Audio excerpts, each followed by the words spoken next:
here we are on the energy question today. With me today is Jerry Greenwich. He's an engineer, financial industry specialist, but author of a great new book that I can't recommend highly enough to everyone. It's titled First Invisible, Then Obvious. It's a new book about the hidden science of ideas, and it is one of the most friendly reads I've had in quite a while. And Jerry, thank you so much for joining me today. Well, I'm really pleased. Thank you very much. Listen, before we go into the Q&A, and we're going to talk about the book, we're going to talk about the concepts in the book, and relate some of those concepts to what's going on in energy. And also Jerry has some pretty strong views about what's happening in the world of energy related to finance with this energy transition that we're going to talk about as well. But before we get started on that, Jerry, take a few minutes to talk about your background and the events and other factors that led you to want to write this wonderful book. Oh, thank you very much. Okay, so I'm based in London in the UK, so it's 4:00 over here at the moment. I studied engineering and management at the British University back in the late 80s. Can you believe it? And I worked for a few years in industry, as I was just telling David. This is when I went to the US, and I went to the US. I went to upstate New York, to Buffalo. In fact, between Buffalo to a place called Tonawanda, between Buffalo and Niagara Falls. Okay. And I was there for several months, and it was a great time, and it gave me a really good insight into the non-coastal part of America, if you want. So that's always been part of my understanding of how things are. Yeah, it's such a beautiful part of the world too. Yeah, the Finger Lakes. You've got. I remember water skiing on the Niagara rivers with my colleagues. One of the colleagues had a boat.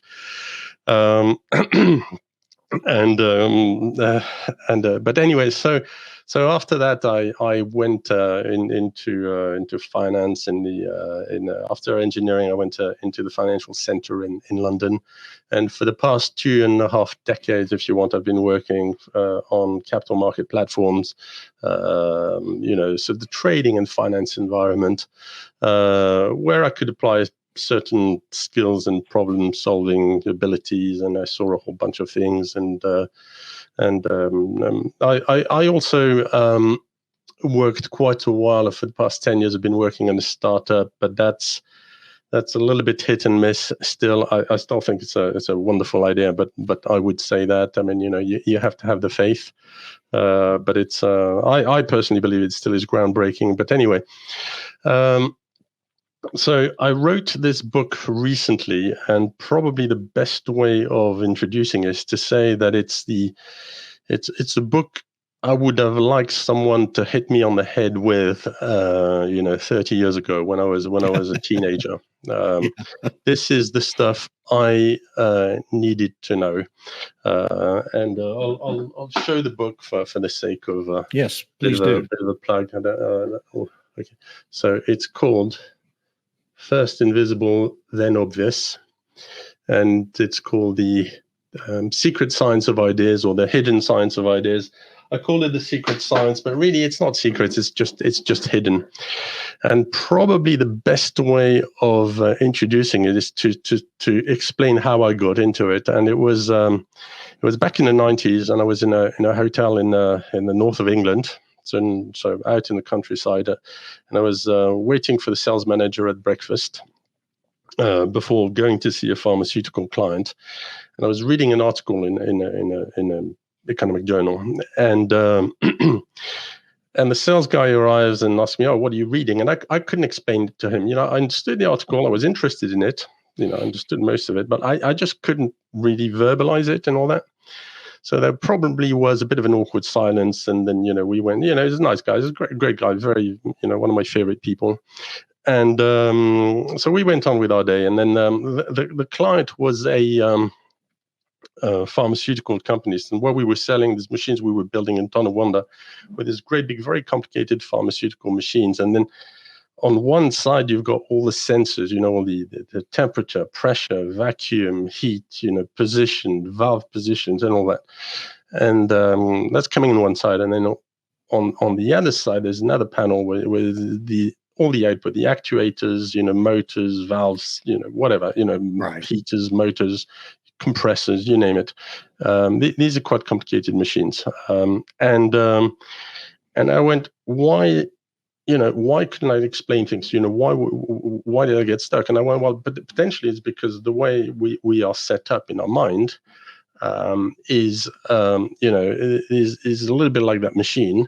Is that there's stuff coming in, there's stuff going out, and I could understand things, but I could not really relate them, explain them, and do very much with them.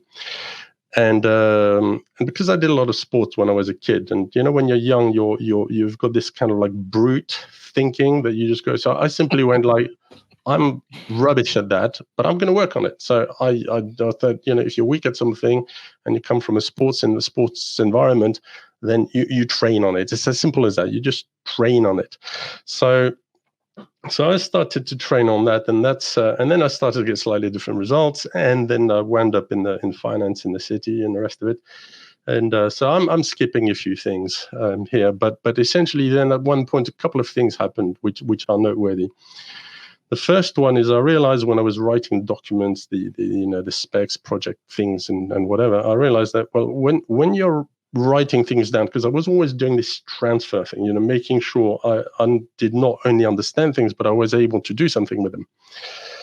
And then I realized that, well, hold on a second, because when you start writing these documents, you get new ideas coming in. You start to see the implications. You start to see the stuff that if you just think about it, if you just peruse it, you don't. So I went like, hold on a second, this is generating stuff. This is like the loaves of bread and the fish of Jesus. It's in a far more practical, benign way. But there's this generational thing going on there. So I went out full blast to exploit that. And then the other thing that happened is that someone said, oh, go and speak to Jerry, he's the expert. And then I remember that one because I'd never be called an expert at anything in my life before. Yeah. That's always a revelationary moment in your life, isn't it? Exactly. Yeah. So I just went, well, something is changing here. Okay.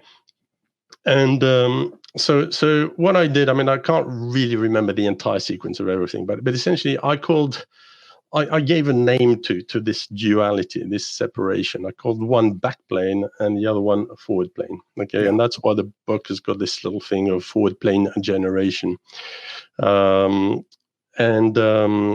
It's not the best name in the world, but it's relatively snappy, and it's got the merit of when you've got the two words, you know instinctively which of the two is which. So it's 2 out of 3 on this one. Okay. And so that's the introduction of the book, and essentially the whole book is about what happens with this backplane. So interrupt me, David, by the way, if you want to No. You're doing great. You're doing great. So you can see, so it is something, it's a bit like UV light. Okay. Yeah. It's not something that we see. Okay. You will never really see forward plane no more than you will see UV light. It's just not something that's in the spectrum we readily observe, but you see it in things like a multiple choice question. So instead of having an open question, you give a choice. So that's a backplane thing. You see it in karaoke, for instance, when people know a song, but you still have to give them the words. Now, you can also have a situation where people actually know the words, because, so you've got the two. You've got it in the thesaurus, and you've got numerous circumstances where you see these two things. Now, so far, so good.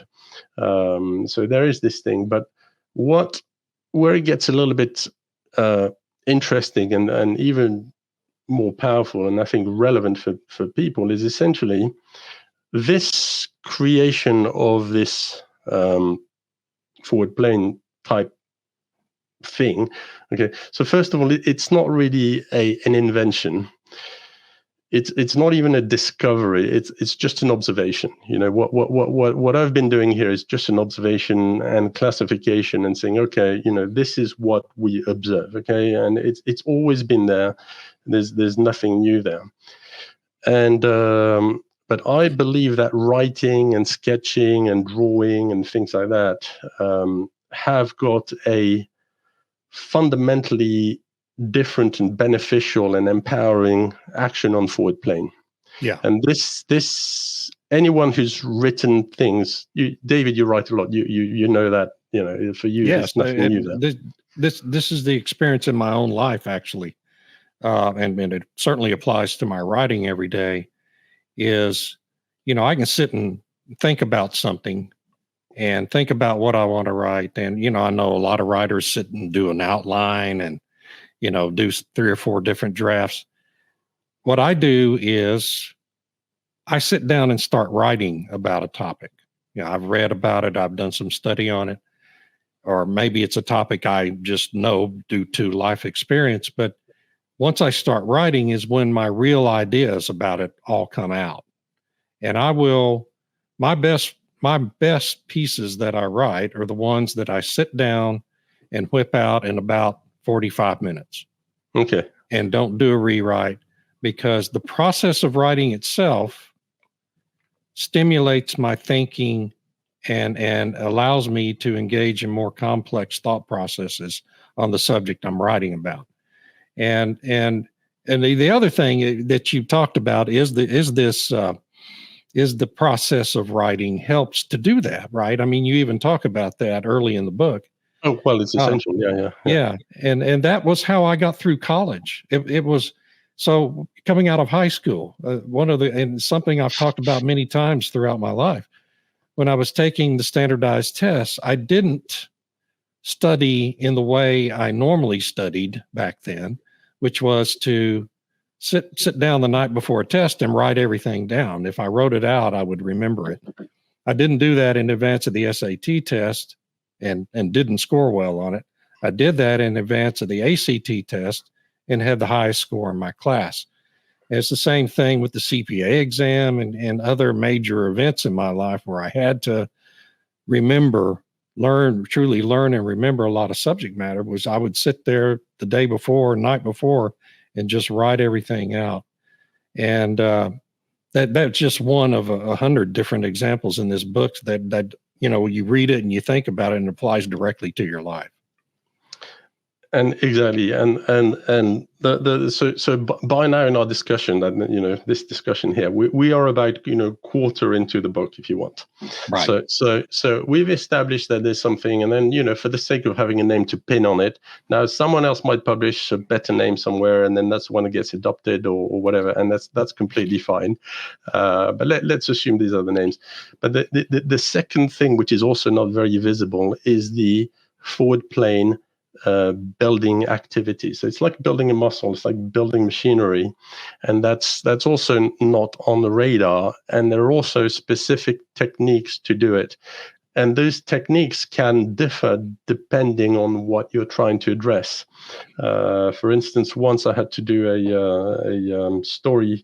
storyboard for doing some advertising sequence, and I use a specific techniques of using colored felt pens and cards, because then you can rearrange the order of things, and then you can rename things and swap things in and out. So personally, in my way of thinking, I like a non-structured. I like prose. Prose is good, but for my crazy engineering process ideas, I tend to favor non-structured representation. Okay, and one of the just to tail off a little bit on this topic, one of the things that I suggest, if you want, in the book, is that representation precedes comprehension. So if you want, presenting, again, representation in the etymological word of aspect of the word, it precedes comprehension. First you represent, and then you will understand. Okay, which is not at all the way we are taught So some people land on it by chance, by happenstance, by temperament, and others don't. And I think it's a great shame in our society. A lot of people are probably underperforming and doing much less with their lives than they could, because some, are lucky, land on the spot. David, it sounds like you did. I to some degree landed halfway, but then I recovered. and it's just like 1 foot on the line, but the referee gave me a second chance. But maybe others don't, you see. So that's quite important. So I explained a fair amount about the various kind of having set the scene with saying we've got these two classifications, which are arbitrary, which are artificial, which they're just useful at one point in time, like doing an X-ray. But the second part is that we've got this engine, we've got this capability of changing that forward plane. But then when it gets really quite interesting is when it starts talking about speed, for instance. So anything generational is speed. So for instance, TV producers or stand-up comedians or some leaders, salespeople, some people are very quick, okay?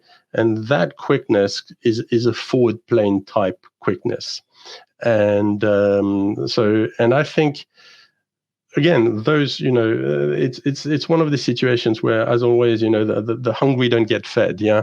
So the people who are good at it will say, well, it's like, duh, it's obvious. But the others go like, well, I don't see it. And I don't see it. And I don't know what else to do or whatever.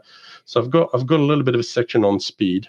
And I've got a section on problem solving. But the two sections I want to address here are perhaps the most significant. And as an aside, I'm not, if people buy the book and the rest of it, I'd be very happy. But it's not.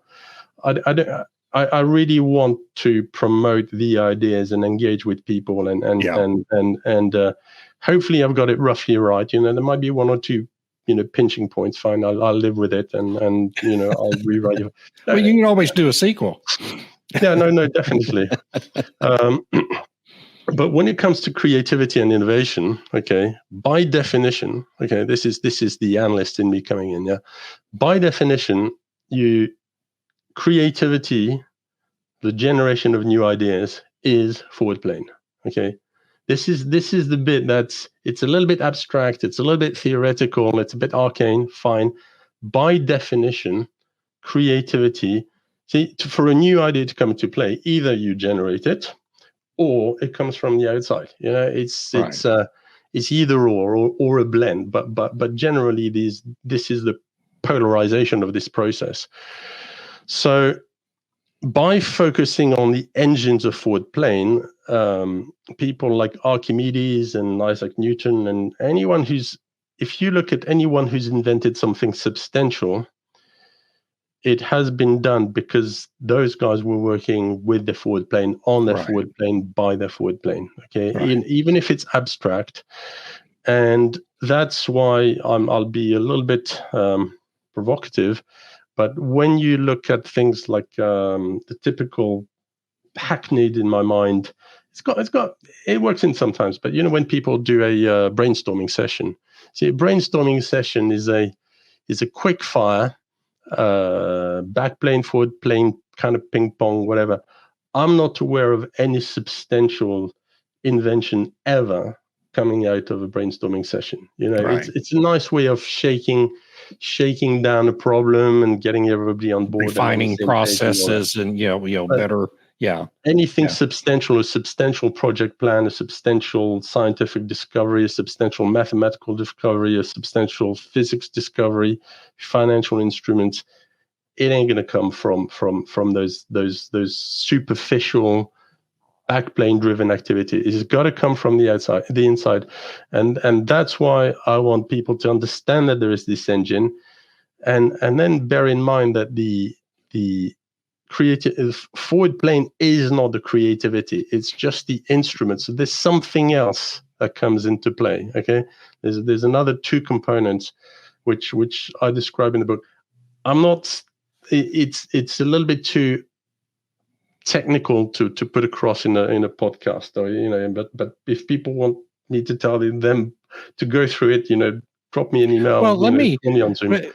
I'd like to, before you go on, I want to talk about this concept of creativity and innovation and the forward plane, and relate that to what's going on in the energy space these days. Because as I was reading that part, I thought about, well, we hear and read an awful lot, and I've written about it as well, that there's all this real creative and innovative thinking happening in the energy space right now. But then when I sat back and thought about that, the alternatives we're being presented now and spending trillions of dollars trying to subsidize up to scale are electric vehicles, which were first introduced on the market in 1886, 140 years ago. Solar power, which, is simply capturing heat from the sun and converting that to energy, which mankind has been doing for eons. And wind power, which is 500-year-old to 1,000-year-old technology that, began to be captured in the Middle Ages. So are we really engaged in the energy space right now as a part of this transition in what is truly innovative? Because and just the other thing I wanted to point out is we talk about all the progress that's being made in storage backup for wind and solar, the batteries, but what you see happening in that space is not really step scale improvements in technology, but rather refinements in existing technology. Better lithium ion batteries, solid state batteries that have existed forever, for a long time, getting marginally better. And it's more like a brainstorming outcome than it is real innovation, isn't it? I mean, isn't that part of the problem we're having here? Well, I find it difficult to feel sorry for you guys in the US because you're so much better off than we are in the UK. I'm thinking Crimea River, but I think you're right, and I think I've got a few points to make about this whole unholy mess. I mean the first one is that there's a lot of moral. Very often, the proponents of things like let's call it for what it is, the climate alarmism or climate scam or whatever. A lot of it is born out of a sense of moral superiority. Okay, so there are people who the gateway drugs to that is virtue signaling, and then it ramps up after that. Yeah, so it's not really trying to argue or discuss things, debate these points with people who are essentially irrational. Trying to be rational with irrational people is a, and that's a little bit the one thing I would. The only criticism I would say to I've listened to a few of your I've watched a few of your YouTube videos and articles and the rest of it, and the point is that you're trying to be rational with people who are not, and that's perhaps so rather than striking at the leaves of the problem, the evil, then striking at the root of the evil and homing straight in on their moral superiority. Well, I try to be polite. Yes, I'm a water polo player, so I'm you push me enough, and then you get a pushback. That's how it goes. An ex-water polo player, should I say? The one thing I would say is that you see complex processes. The thing I wanted to mention with forward plane is that we said innovation, creativity is essentially a forward plane process. It cannot be otherwise.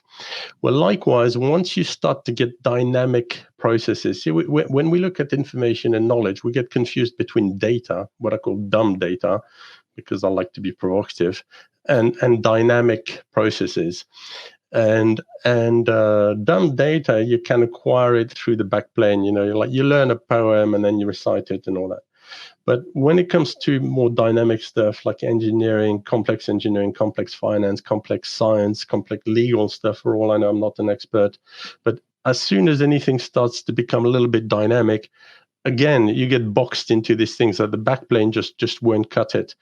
So it's always been known. So that's why lawyers have got to go through all this training, and engineers, they go through years, and mathematicians likewise. The studies are quite lengthy, and finance guys and statisticians and all that. So any process which is dynamic, and a lot of this, the thermodynamics to get involved in the climate scenarios or whatever is quite complicated. Water vapor is a very and very tricky, concept to understand. Very few people know in their bones what happens at minus 50 degrees and 1/10 of atmosphere with water vapor. It doesn't talk to them. Very few people know that for a molecule of water to go from liquid to gaseous is about 4 times the amount of power it takes of energy it takes to get it from 0 to 100, and then to go from minus 0 to plus 0 is another 80%. I mean, for me, I know it's in my bones because I did enough thermodynamics. So, but for most people, it doesn't mean anything. So you get into this post-truth thing that post-truth means. It's misnomers. I don't like misnomers, but this one I carry. And it's when the truth is not the truth, but the truth is what the powerful people say. Okay. Right. And that's what I make it to be anyway. It's like when the lady at the WEF in January said, what did she say? She said, "We own the science. We own the science." Right? I mean, it's that kind of thinking. And the people who don't understand any of this, to whom these concepts are simply not, they're not able to. Mindset of people like that, as I say, I bet you were really good at maths and science at school. Yes. Yeah. Because I'd love to see her grades. Yeah, I would too, frankly. But the point is that the people who understand the least about all this and are least capable of thinking at this level about these issues are the people making the decision. Yes, the politicians. So you cannot do real creativity. You can do what Claudine Gay did, which is to plagiarize. You can outsource if you want. And it's a great shame because if we could send her a book of forward plane and go back in time, she could read it. And instead she wouldn't have to do plagiarizing. It'd be far more fun instead of copying other people's work to actually, run your own experiment. You've got a Harvard, entire chain resources behind you. You can have a field day. Go and do something new.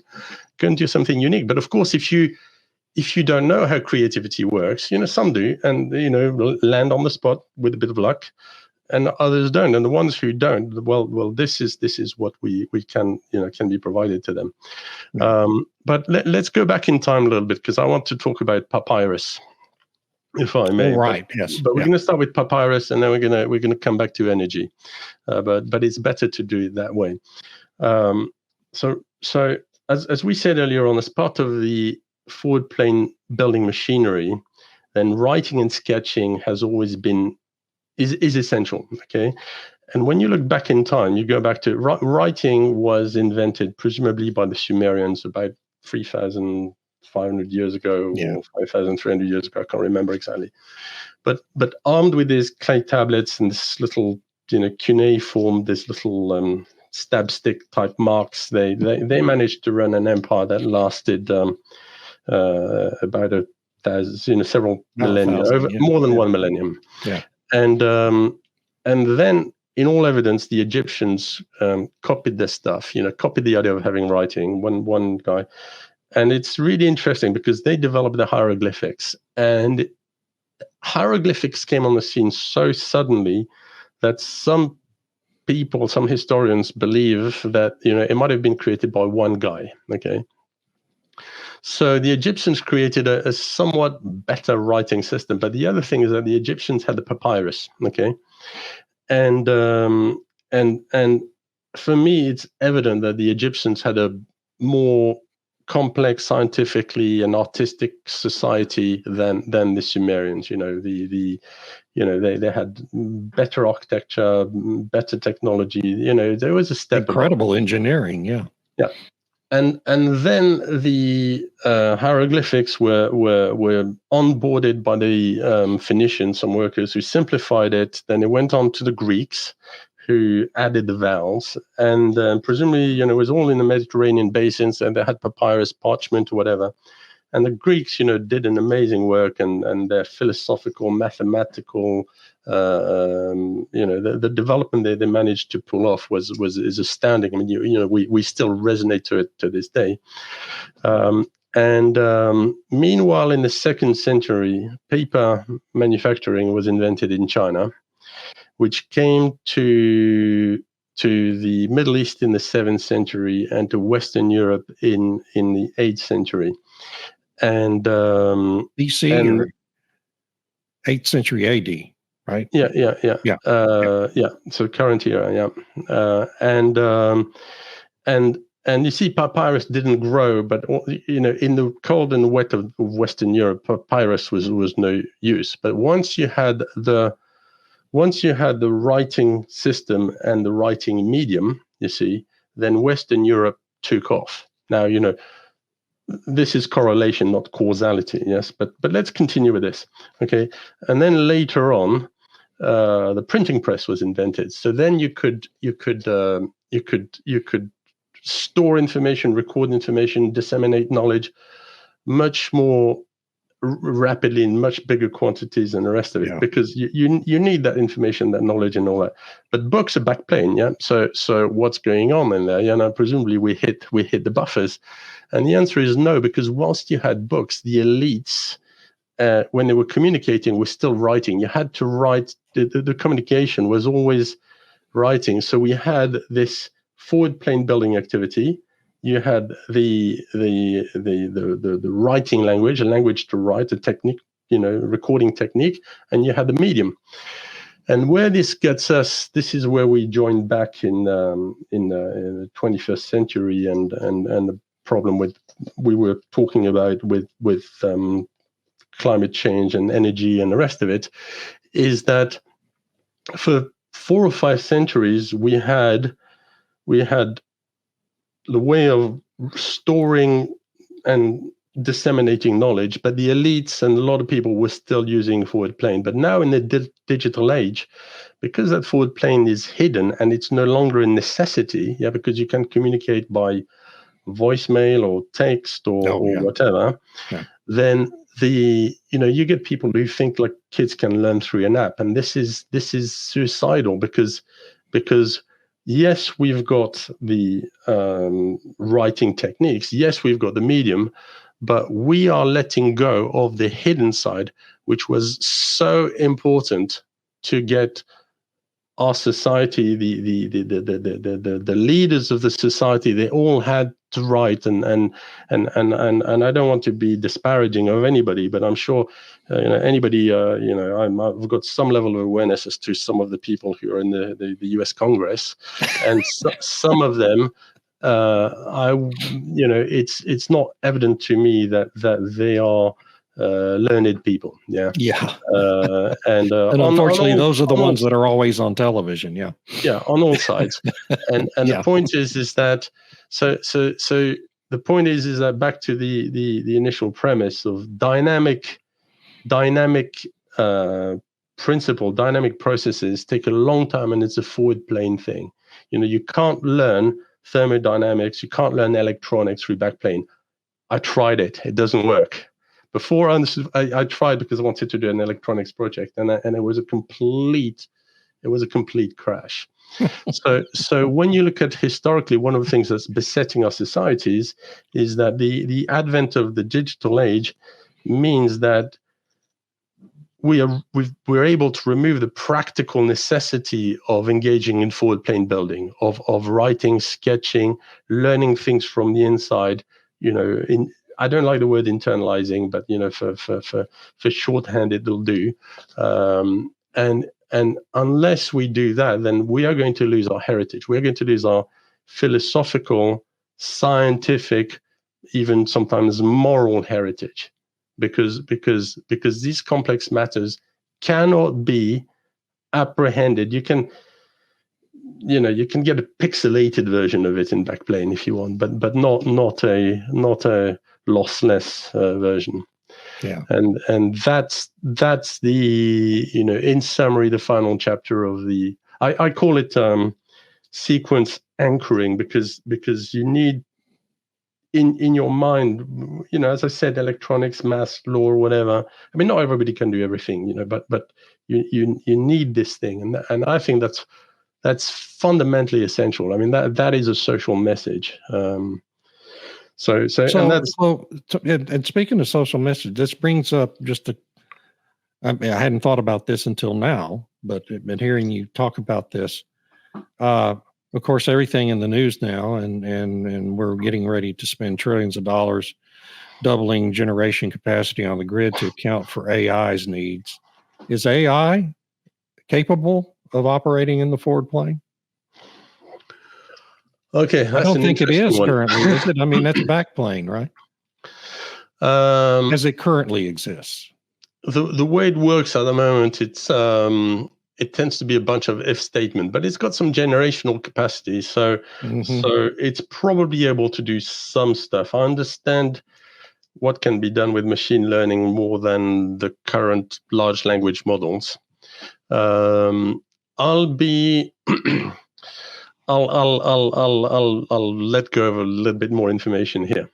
Okay, this backplane, forward plane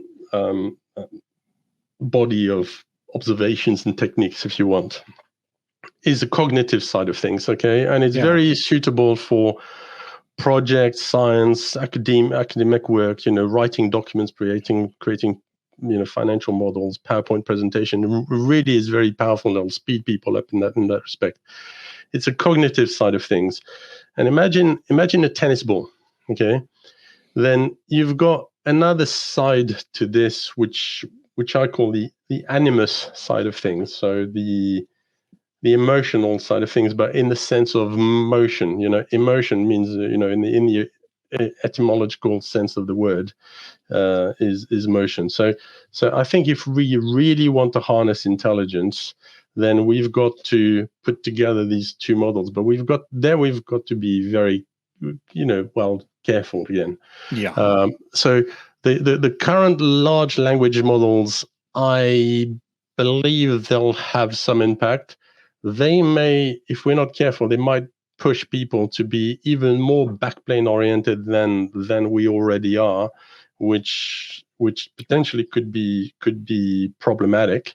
Yeah. So because your students, instead of writing their essays, might go to ChatGPT, and then ChatGPT spells it out. Yeah. In terms of making good decisions, I think the large language models, because they tend to have this, as far as I understand, they tend to aim for the belly of the answers. Yes, so when Google came up with Gemini, and then you had these black Nazis and whatever, all this nonsense, whatever. Yeah. It's because they knew that if you ask a standard language model, which is like, give me a typical family, it will go dead center to the middle of a stereotype, and every time you're going to have your Aryan, your archetypal family of the ads of the 60s and the rest of it. Fine. So Google went, oh, what we're going to do is we're going to put a negative sign on that, and then because otherwise the more these language models work, because they recycle, as far as I understand, this is the best of my understanding, but it's not an assertion. But they tend to, essentially, they're meant to have some kind of rate of decay, because they eat their own output, to use a non-biological term, and so it's a little bit like Matt Damon in The Martians, when he's trying to grow potatoes, and he's got to organize this recycling process. So whether I think as productivity tools, they'll probably have an impact. The power generation is crazy. I think the decisions making are whatever. But this I think what will happen is there's a couple of things. First of all, is because we've had low interest rates for about a generation, a couple of decades. Yeah.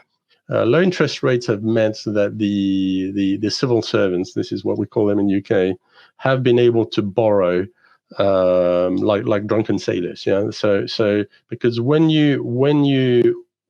borrowing is free, I mean, private equity did the same and the rest of it, but you can just go ahead. I mean, Macron in France, went to spend 700 billion euros on windmills and masks and things like that. I mean, maybe I'm not describing the full, but essentially, just I mean, this is crazy amount. I mean, there used to be a time where 700 billion was real money. Yeah. So with the low interest rates, so in the sense, in that respect, I favor higher interest rates because it will introduce a political cost to the potentially I was going to say demented, unhinged, disconnected decisions that these guys are making. But the other thing is that the destruction of capital is going to be insane, and this is the bit I wanted to mention, is that I don't think the central banks keep getting, certainly got caught for a while. They might have caught up. I don't really know what model they use, but they assume that a certain amount of investment leads to a certain amount of economic growth. But it used to be that banks and credit creation was predicated on having a valid economic business model. So you invest in refineries, in harbors, in stocks, in warehouses, in whatever, and buildings and advertising campaign if needs be. But you want to make damn sure that you're going to get a return. And but now, because certainly in the UK, the windmills and magic mirrors are subsidized, then they've introduced this kind of like hyperloop jump between what should be an economic investment and what's spending by the government. Yeah. And but make no mistake, then they're not going to get the money back. I mean, in the UK, we are already spending the amount of subsidies to the renewable energy is roughly, it's probably over half the budget of the armed forces. Yeah. So do you see what I mean? It's ours is double our spending on the armed forces. So it's crazy. So the capital, so of course, when you spend money like a drunken sailor, the first, it's like Hemingway said, how did you go bankrupt? Slowly at first, and then suddenly. So these again, this is the only criticism I would make to your efforts and that of your other guests, is that people are trying to address politely, far more diplomatically than I do, and rationally, decisions and statements which are fundamentally disconnected from reality and rationality. And as I said, and the first step I would take is to address the issue of this endemic moral superiority that these guys walk around with, starting with that young Swedish lady, Greta, and who's the poster child. I mean, she was a child, and she's still a very young person. So it's difficult, but I think in terms of energy, I think in the US you guys are somewhat protected. I view with a great glee the fact that the calamitous offshore wind farms are. I mean, in the UK they made the prediction, and it's so also intellectually dishonest, because they talk about nameplate capacity. So they just go with a 18% efficiency yeah, factor. it's like If you're ridiculous, lucky. and it's so I So go on. you and I have traded a lot of messages on LinkedIn and emails, and this morning you sent me a note. I think that was on LinkedIn, that you feel like the Overton window is starting to shift where the energy transition is concerned. And I'd like to just get you to expand on your thought process there, because I have the same feeling, and I've talked to several other smart folks who agree, I think. So I wonder what, what you're seeing that leads you to believe that. Oh, it's so just to explain to people what the Overton window is. Unfortunately, Mr. Overton was a tremendously bright person. Yes. who died in a very young age in a small private plane crash or something. But he came up with this idea that for policymakers, there is too early when people are not ready, and the message is going to be rejected, and then at one point the window opens, and after that, well, it's a bit late or whatever. So he came up with this concept, and it's really quite powerful.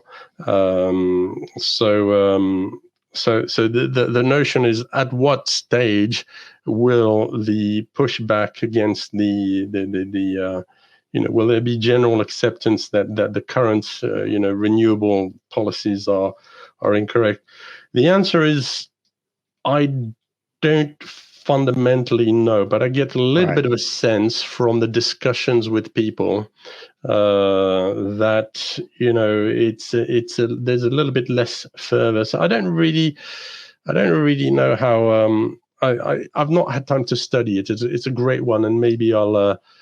How long does it take for people to become disabused with a load of nonsense and go, okay, we've heard that story for long enough. We need to move on, or it's not interesting anymore.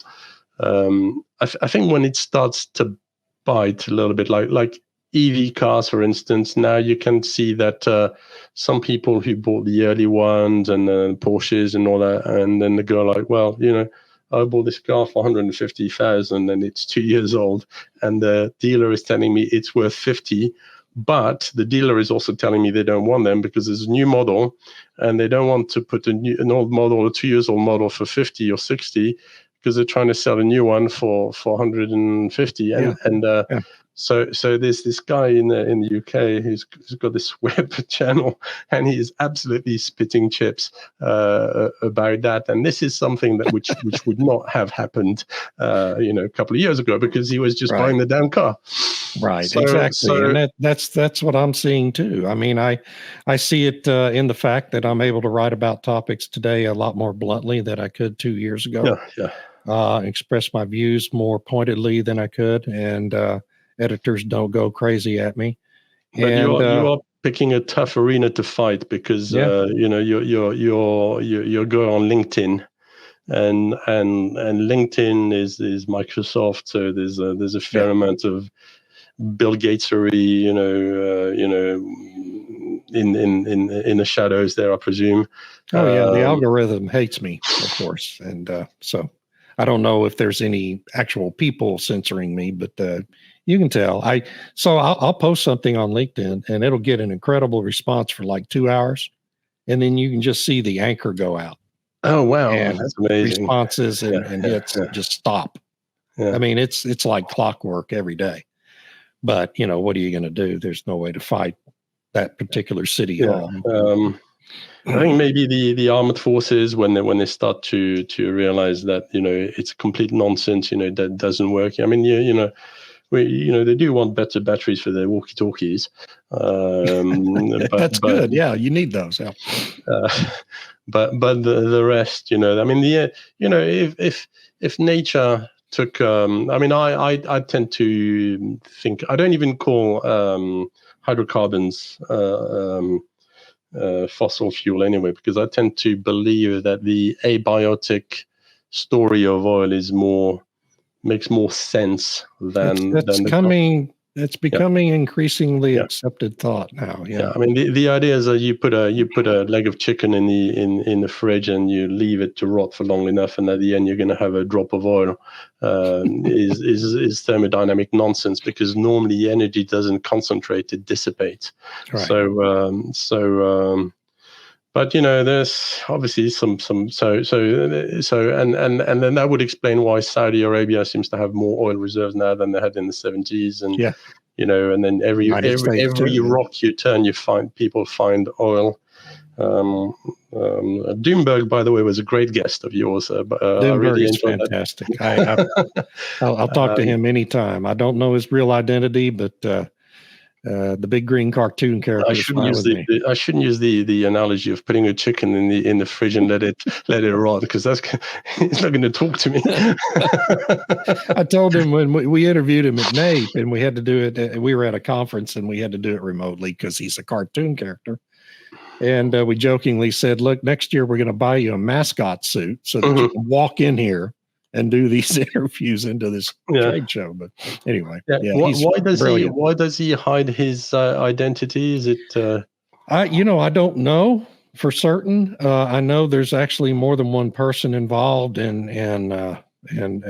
managing that site, and it's possibly. I just have to assume it has something to do with employment, professional considerations. Okay. Doesn't want his or their real identities to be revealed. Which is astounding if you think about it, because the amount of repression. I mean, that's just pitiful. It's pitiful. I mean, this is one of the most brilliant economic minds we have today. Yes, and he feels the need to hide his identity because what he's saying is controversial, and I guess he's worried about being canceled, which is insane. Literally. I know. Listen, we've gone a long time here. I know. I just this is such an interesting subject to me. We're going to have to do this again. I hope you. Yes, I'd be very happy to come and talk again. So, in terms of the ideas in the book, so it's called First Invisible, Then Obvious. I thought someone was going to say I wrote the first invisible book, and. Well, I hope it gains a big audience, because I think it's important. I think this is stuff that can be really beneficial to people. I think so, and I think it was published about a week and a half, about 10 days ago. So if people wanted to review it, I'd much appreciate it. Likewise, if people have got some organization where they want some even free consultancy, if they want some free advice, I've worked for a lot of very, very large companies, including JP Morgan, Bank of America, Julius Baer, BNP Paribas. So I know the corporate world fairly well and how things rock in there. BP Oil Trading, very interesting company. So if people have questions about the book or something about that can be done with the ideas, then drop me a line, get the email. Where can they contact you? Perhaps you can give them my email, because speaking of cancellation, I've not published the book under my real name. Right. It won't be like that forever, but I thought I'd start with that. Well, we'll put that. I'll put your LinkedIn address. Yes. Into the show notes, and of course, I found the book on Amazon. Is there any other place you prefer people to go if they're interested? No, Amazon is fine. You can get it in print or in Kindle. Yeah. I think print is more suitable, because you can take your own notes, and you can and it might be, and if it might be valuable if you get one of the early numbers. Right. Exactly. Yeah. Exactly. But it's a book to help people to fundamentally. I mean, it's a small section of life. I don't do forward plan, from dawn to dusk. It's just occasionally when I need it. Then when I need to document a solution, a something project, then I roll out the big guns. Yeah. If you try to do it every waking hour, you'd be exhausted by noon. I could probably do it for 2 hours a day, maybe, at my age. But anyway, Hey, Jerry, thank you. Thank you very much. This David, has been thank you really very much. interesting. And again, have a good day, everybody. yeah. Thank you for the opportunity. Hey, thank you. And thanks to everyone who watched today, to our extraordinary producer, Eric Perel, Sandstone Group, for hosting the podcast. I'm David Blackmon. That's all for now.